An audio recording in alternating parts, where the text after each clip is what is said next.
guys, Rasam and Appam in the house. Today we are preparing broken wheat or Lapsi Payasam. It's a quick 10 minutes recipe. So the ingredients for this dish are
Guess what, guys? I learned another name for this paisam. It's also called as Gothumai paisam. It's so delicious. It's also called as a traditional temple paisam.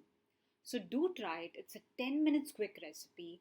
Let me know your feedback and comments, and do not forget to like, share and subscribe on Instagram, Facebook and especially YouTube. Bye bye guys, and see you until next time for new beautiful and delicious recipes with us.